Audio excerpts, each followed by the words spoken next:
Saya dituntut oleh kejaksaan 28 tahun. Untuk kesalahan apa? Tidak ada kesalahan administrasi apapun, tidak ada unsur korupsi apapun dalam kasus saya. Itu gila. Tuntutan ke Nadiem gak masuk akal banget. Nadiem dituntut 18 tahun penjara plus denda 800 miliar dan 4 triliun lebih untuk sebuah tuduhan yang menurut gua nggak terbukti. Kepada saudara saya, Nadiem Makarim, sering sekali orang baik harus dibunuh dulu reputasinya, karakternya, marwahnya, supaya sistem yang bobrok dapat terus dikekalkan. Saya tidak bisa membayangkan sakit dan penderitaan yang Anda dan keluarga alami sekarang. Malu banget. Sampai negara tetangga aja memberikan support moral. Berarti ada keadilan yang gak adil banget di negara Indonesia.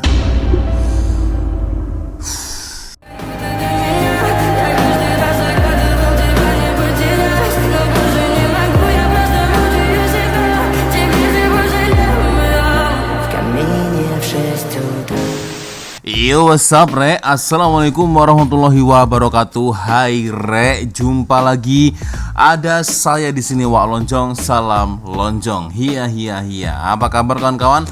Semoga semua dalam kondisi yang sehat, Re, ya. Amin ya robbal alamin. Kecuali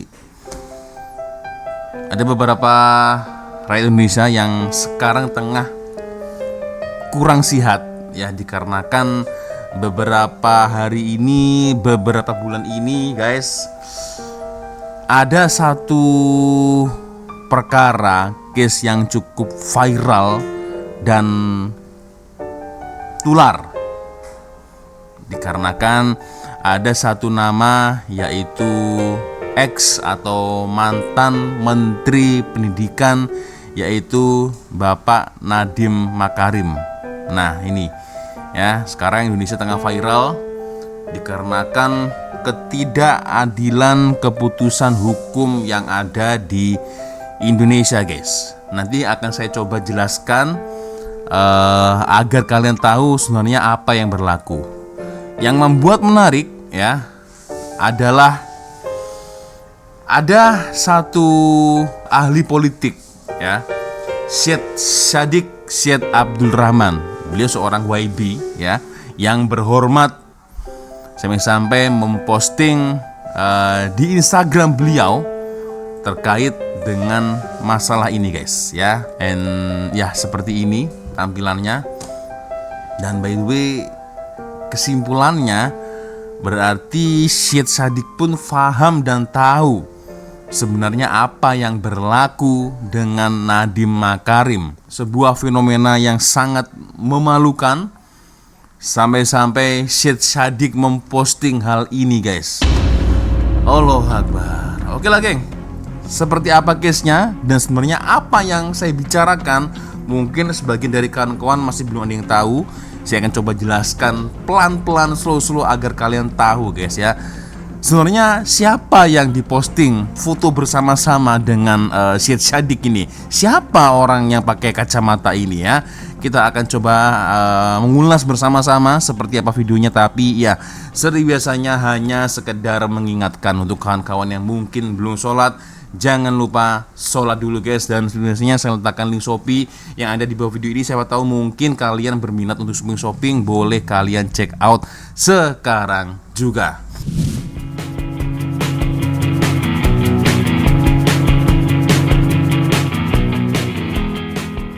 So, jadi sebenarnya apa yang berlaku, Cak? Apa yang berlaku, Wak, dengan Nadiem Makarim, ya?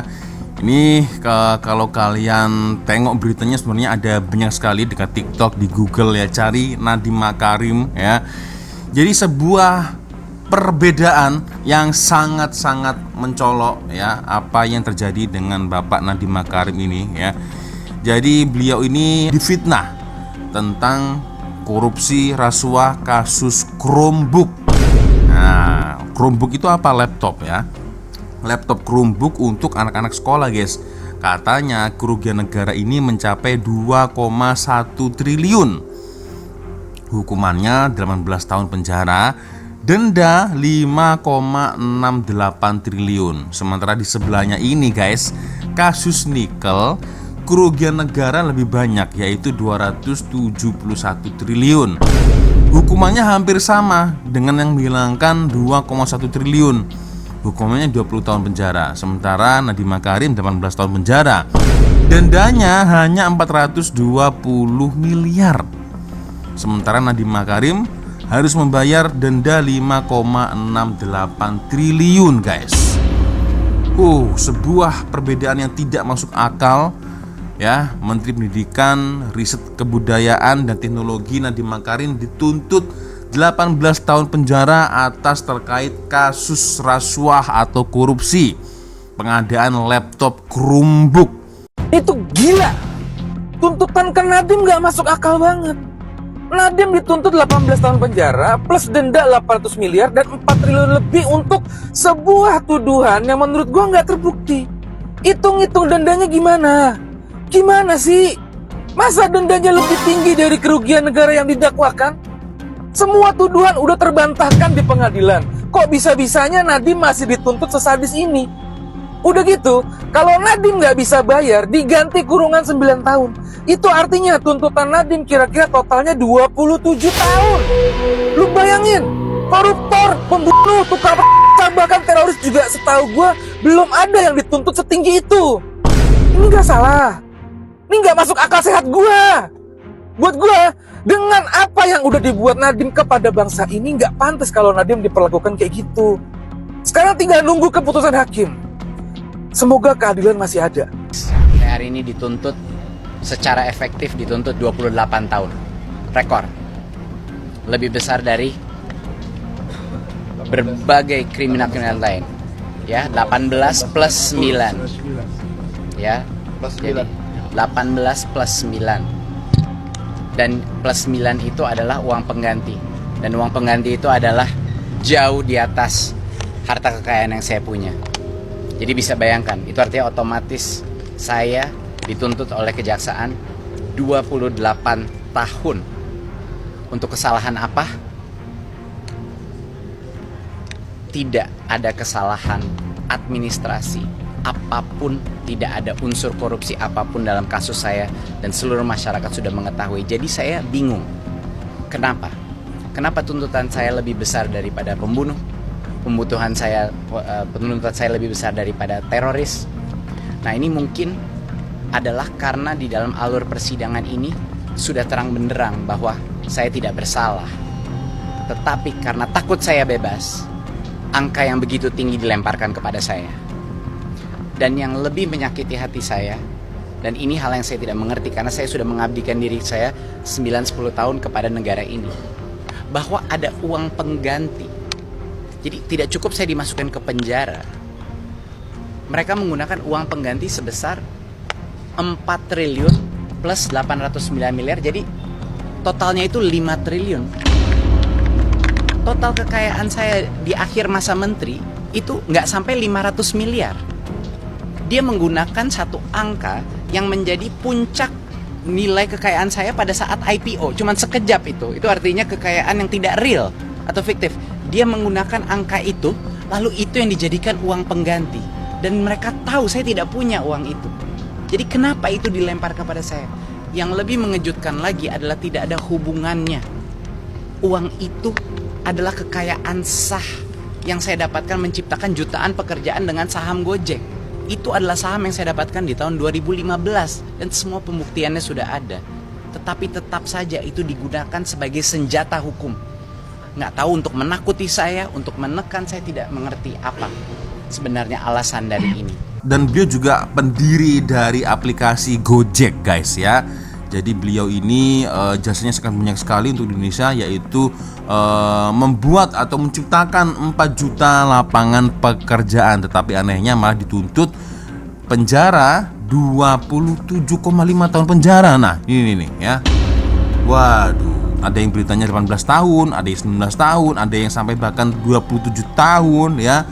Dan apa yang menarik dari konten ini, sampai ada satu ahli politik ya, YB yang berhormat Tuan Syed Saddiq bin Syed Abdul Rahman sampai memposting hal ini di Instagram pribadinya, guys. Astagfirullahaladzim, ini sangat-sangat memalukan, guys. Dengan kata lain, berarti Syed Saddiq paham betul sebenarnya apa yang berlaku di Indonesia, guys. Gila sih. Kemarin ketika saya melihat postingan dari Syed Saddiq, sangat-sangat terkejut aku. Biar betul, padahal aku tak follow beliau, guys. Tiba-tiba muncul di beranda begitu aja, guys, ya. Oke lah, saya akan follow, ya. Dan dengar-dengar, kalau tak silap ya, beliau dulu adalah ex-menteri juga. Coba kita tonton. Nah, ini ya, seorang politisi yang merupakan Menteri Pemuda dan Sukan Belia, atau Menteri Pemuda dan Olahraga termuda dalam sejarah Malaysia. Nah, ini guys ya. Karena jujur, geng, ramai sekali rakyat Indonesia yang tidak rela apa yang berlaku dengan Bapak Nadiem Makarim ini, guys ya. Karena ketidakadilan yang nyata di depan mata kami sebagai rakyat Indonesia, guys ya. Oke.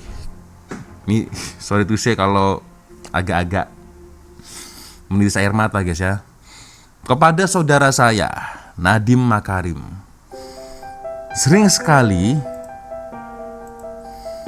orang baik harus dibunuh dulu reputasinya, karakternya, marwahnya, supaya sistem yang bobrok dapat terus dikekalkan. Saya tidak bisa membayangkan sakit dan penderitaan yang Anda dan keluarga alami sekarang. Anda meninggalkan sebuah perusahaan, maksudnya Gojek, guys. Meninggalkan sebuah perusahaan bernilai berbilion dolar dan memilih pelayanan publik. Tapi hari ini negara yang sama yang Anda layani sedang mengalami hell atau neraka, ya. Ini sebenarnya bahasa Inggris tapi sudah saya translatekan, guys ya. Sebagai seorang teman, saya sangat sedih. Saya masih ingat tahun 2019 ketika kita bertemu di rumah saya meminta Anda untuk mempertimbangkan untuk bergabung dengan politik. Saya bilang kepada Anda bahwa politik bukan untuk Anda. Anda bilang Anda hanya ingin melayani jutaan orang Indonesia dengan cara menciptakan pekerjaan, peluang, martabat, dan harapan melalui Gojek. Beberapa bulan kemudian kita jumpa lagi, bertemu lagi. Saya sangat senang mendengar bahwa Anda akan memimpin reformasi yang sangat diperlukan dalam sistem pendidikan Indonesia. Saya tahu bahwa Indonesia akan mendapatkan seorang disruptor. Orang baik tidak boleh menyerah pada politik, karena saya adalah salah satu dari mereka yang mendorong Anda untuk memasuki pelayanan publik. Tapi saya masih percaya pada ini. Orang baik tidak boleh menyerah pada politik. Alhamdulillah, Allah Subhanahu wa Ta'ala mendengarkan doa saya. Saya akhirnya dibebaskan secara tulus di pengadilan. Dan karena perjalanan itu, saya ingin memberitahu Anda dari lubuk hati saya paling dalam. Nih, aslinya ini ya. Allah Subhanahu wa Ta'ala is always with those who have been wrong. Allah selalu bersama mereka yang telah disalahkan.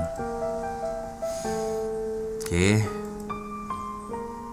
Kebenaran mungkin lambat, tapi kebenaran tidak mati. Itu adalah kehilangan bagi seluruh wilayah kita. It is a loss for our entry region when good people in politics are killed for trying to serve. Stay strong, Nadiem. The truth will have its day. Sangat dalam sekali, guys ya. Saya ikut berkomentar juga akhirnya kemarin, geng ya. Ada ramai berkomentar ya. Rakyat Indonesia, saya cinta Indonesia tapi tidak dengan pemerintahannya. Itu yang saya alami sudah beberapa tahun yang lalu. I love Indonesia, but bukan sistemnya, bukan pemerintahannya. Gak pernah semalu ini jadi orang Indonesia. Nah ini ya, SRL 789. Terima kasih yang berhormat Syed Saddiq, dukungannya untuk Pak Nadiem Makarim. Salam dari Indonesia. Semoga kebenaran dan keadilan untuk Pak Nadiem terbuka.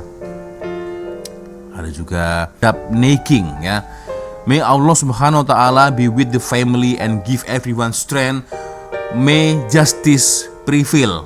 Ya, masih banyak lagi. Thank you yang berhormat for your support. Thank you Syed Saddiq, dan masih banyak lagi ya. Nah, ini ada satu komentar yang cukup menarik sih ya. Jadi memang ada beberapa komentar dari Right Malaysia maybe guys ya. Nggak paham nih sebenarnya apa yang berlaku. Sekarang Tuan Nadiem berdepan dengan kasus apa? Mohon warga Indonesia yang tahu kongsi sedikit info. Nah, ini geng ya. Jadi ada juga yang menjelaskan Nadiem Makarim ya dikaitkan dengan tuduhan korupsi atau rasuah dan penyalahgunaan kekuasaan yang berkaitan dengan digitalisasi program pendidikan di Indonesia, terutama proyek pembelian laptop Chromebook untuk sekolah selama masa jabatannya sebagai Menteri Pendidikan.